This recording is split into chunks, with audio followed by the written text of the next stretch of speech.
Welcome to the College Investor Audio Show, where we talk about the biggest issues impacting millennial money, from student loan debt to side hustles to building wealth. We will show you how to get out of debt so that you can build real wealth for the future. If you want to go and start investing in stocks but have no clue where to start, I've been there. And that's why this podcast exists. To tell you about the easiest way to start investing in stocks, like right now. Because now is the best time to do it. This guide gives you a step-by-step instruction to invest in your first stock market account. This is so exciting! So this is the College Investor Audio Show. We're so excited for you to be a part of this. Now, first of all, let's go ahead and create a gap between your income and expenses. If you want to start investing in stocks, that's what you're going to need to do. Just to have some discretionary income ready to invest. That means you need a gap between your income and expenses. Without one, you'll be teetering on the edge of financial stability. We don't want that. And you may end up even cashing out your investments to pay for necessary expenses, or even debt. Eek. To increase the gap, you'll either need to increase your income or decrease your expenses. Or both. Different experts offer different recommendations on whether to focus on the income part of it or the expense side of the equation. Personally, I've had the most luck with containing most expenses with the exception of childcare, of course, and focusing on growing my income. But others find that cutting expenses is the fastest way to grow the gap. Whether you're more focused on income or expenses, totally, it's valuable to keep an eye on expenses using an app like this. Emma, Clarity Money, or Personal Capital. Either of those three are going to help you out tremendously in this area. So here are some goals to accomplish before you actually start investing. Once you've created a gap between income and expenses, you may be ready to start investing, but there might be some financial goals to accomplish before you start doing that. Here are a few things to consider crossing off your list. Got a piece of paper? A pen? Do people still use those? Or open up your notepad on your phone? Okay. Number 1, pay off credit card debt and other high-interest debt. If your debt has an interest rate above 10%, you'll probably get a better rate paying off your debt rather than investing in stocks. If the interest on your debt is between 5 and 10%, you may want to split your money between investing and debt payoff. Number 2, save a starter emergency fund. It's impossible to plan for every expense. Totally get it. So an emergency fund can help you avoid debt. The recommended amount for a full emergency fund is 3 to 6 months of expenses, but that can take a year or two to save up for. Make a goal to save $1,000 to $3,000 in cash in the next 2 months. That cushion will help you avoid financial catastrophes. Trust me, this works. And when you have that in your bank account, so much stress just falls off your shoulders. Nice to know you got $3,000 in the bank. Okay, next, decide whether you need cash for an upcoming expense. So stock market investing is one of the surest paths to wealth. But it's not the only financial goal you should have. If you want to start a business, pay for more formal education, or maybe just get through an expensive season of life, those may be more important than investing in stocks. Okay, now, decide your why. Focus on the why you're investing in stocks. Most people who invest in stocks are interested in a sustainable path to building wealth. That's great. At least one of their major financial goals is 10 or more years away, and they're content to slowly build towards that goal. The stock market is a great place to build wealth over time. It's a horrible place to get rich quick. Now, some good reasons to invest in stocks include this. You want to retire in a decade or more. You want to help your kids pay for college starting in 5 or 10 years. You want to become financially independent. You also may want to prudently grow money from a windfall, such as an inheritance, the sale of a home, the sale of a business, etc. Here are some bad reasons to invest in stocks. You think you can pick the next Google. Yeah, right. Day trading reminds you of video games, or you need to make a lot of money right now. It is extremely unlikely that you'll win the Powerball and pick the next Google. Some people make money through day trading, but many people lose money, and stock market returns range from 7 to 10% over long periods of time, sometimes up to 12%, but sometimes the market loses money too. So most people don't make money quickly in the stock market.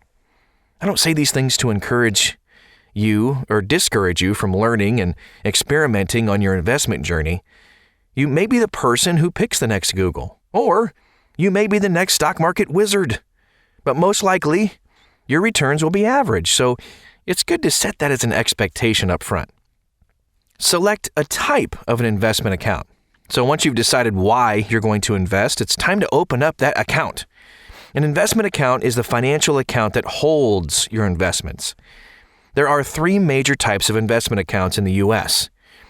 We're going to outline the major account types, but there are a myriad variations on these. As a beginner, you'll probably want to use one of these accounts. That said, if you're a beginner with hundreds of thousands or millions of dollars, consult with a fiduciary financial advisor who can help you with your investment strategy. Retirement accounts. Okay, so retirement accounts are investment accounts that come with tax advantages.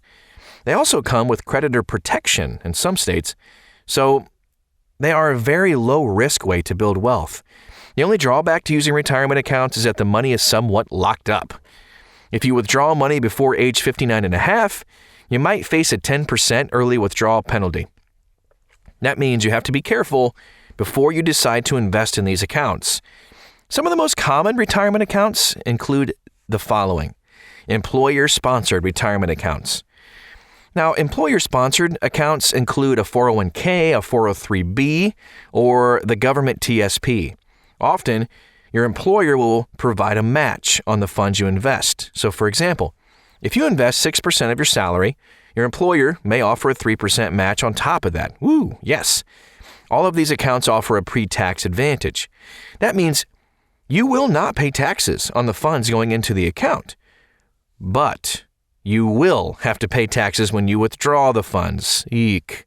So if you withdraw funds before 59 and a half, you'll pay a 10% early withdrawal penalty on top of the income taxes you'll have to pay.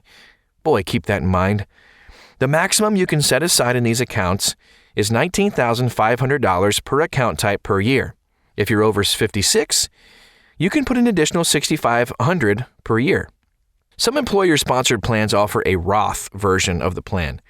The Roth version means that you pay taxes on the funds you put into the account.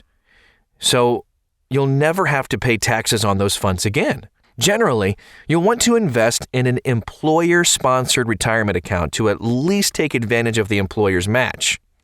Let's talk about a Roth IRA. It's an individual retirement account. You'll pay income taxes on the money you put into the account. But once it's in the account, it grows. And you'll never have to pay taxes on it again. Even better, you can withdraw contributions to this account penalty-free at any point. The maximum you can set in these accounts is $6,000 per person per year. You can contribute up to $1,000 additional dollars to the account if you're over 56. Once you open up a Roth, you can invest in just about anything you want, including stocks, bonds, mutual funds, exchange-traded funds or ETFs, real estate investment trusts, REITs, and even options in some cases. It's crazy. There are income limits on the Roth IRA. You can contribute the full amount if you earn less than $124,000 as a single person, or $196,000 if you're married filing jointly. You can have both a Roth IRA and an employer-sponsored retirement plan. Once you contribute up to the match in your employer-sponsored plan, it makes sense to start maxing out your Roth IRA. A traditional IRA is a pre-taxed account for people who don't have access to employer-sponsored retirement accounts. The maximum you can set in these is $6,000 per person per year, just like the Roth IRA. But you can contribute $7,000 if you're over 56. Here are some other retirement accounts you may have heard of. If you're self-employed, you may want to consider an individual 401k, a SEP IRA, or a simple IRA. And these are basically workplace retirement accounts for sole proprietors. a standard brokerage account. If you're not investing for retirement, or maybe you don't want the money locked up like that, you may be interested in a standard brokerage account. These are accounts that don't have tax advantages. Some standard accounts is one where you can put money in and buy and sell stocks, bonds, mutual funds, and you may be able to automatically invest money by setting up a basic routine. Robo-advisors. These are accounts that do the investing for you. They select the investments and rebalance the portfolio regularly. For completely hands-off investing, it's the best option. We've talked about different accounts. Now, let's open an account and then fund it. Once you've decided the type of account, it's time to open it, of course. So for employer-sponsored retirement accounts, talk to your HR rep. For all other accounts, you might need some help. We have a list of the top brokerages, and you can see it at thecollegeinvestor.com. Once you do that, after you open the account, you should be able to electronically transfer funds to the account. Once you send the money, you should see that the money is available as cash or some other investment. Once you see the money in your account, you can start investing. Cool. Choose your first investment. This is where we have some fun. When it comes to investing in stocks, there are thousands of options in the U.S. alone. It's overwhelming. So once you look to the international borders, the number increases to the tens of thousands. And on top of that, there are funds which invest in baskets of stocks. With so many options, what should you choose? The most important piece of advice that I can offer you is that done is better than perfect. If you invest in anything, you'll be better off than if you invest in nothing, most likely. A common recommendation is that first-time investors should stick to investing in index funds. Okay, so these are funds that mimic a stock market index such as the S&P 500, which is a basket of the 500 largest stocks in the U.S. Most major brokerages offer mutual funds or exchange-traded funds, ETFs, and they're meant to mimic core indexes. Here are some of the core indexes to consider in your portfolio. Just mentioned it, the S&P 500, the S&P Mid-Cap. This tracks the performance of 400 mid-sized companies in the U.S., and it's weighted by the size of the companies in terms of the value of the stocks. S&P Small Cap tracks the performance of 600 small companies in the U.S. It's weighted by the size of the companies, or, by the value of the stocks. S&P Total U.S. Stock Market. This is an index that tracks the performance of all publicly traded companies in the U.S. MSCI Emerging Markets.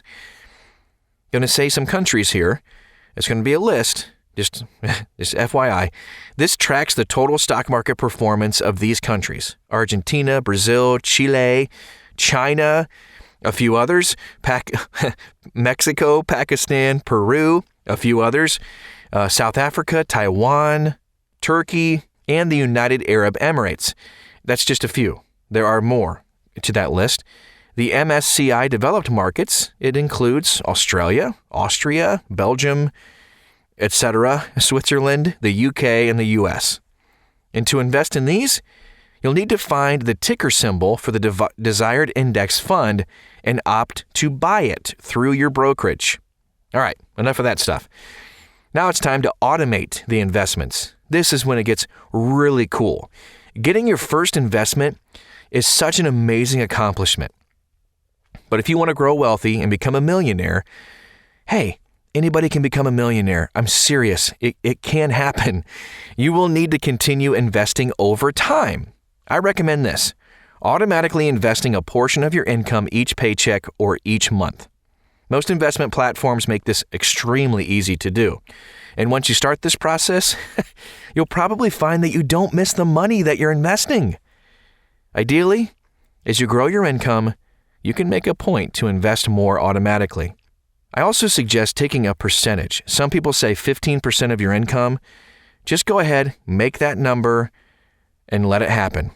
Maybe it's 10% of your income, whatever that percentage is. That way, as your income grows, so are your investments. I hope this was helpful. I know it was kind of a lot to pack into a little tiny podcast. So if you ever have any questions about investing, this is the College Investor Audio Show, and thecollegeinvestor.com was built on this stuff. So there are tons of resources, articles, reviews, brokerages, the best of this, the best of that, all of it you can find. Again, it's thecollegeinvestor.com. So awesome having you a part of this. Thanks for stopping by today, and we'll talk to you again very soon.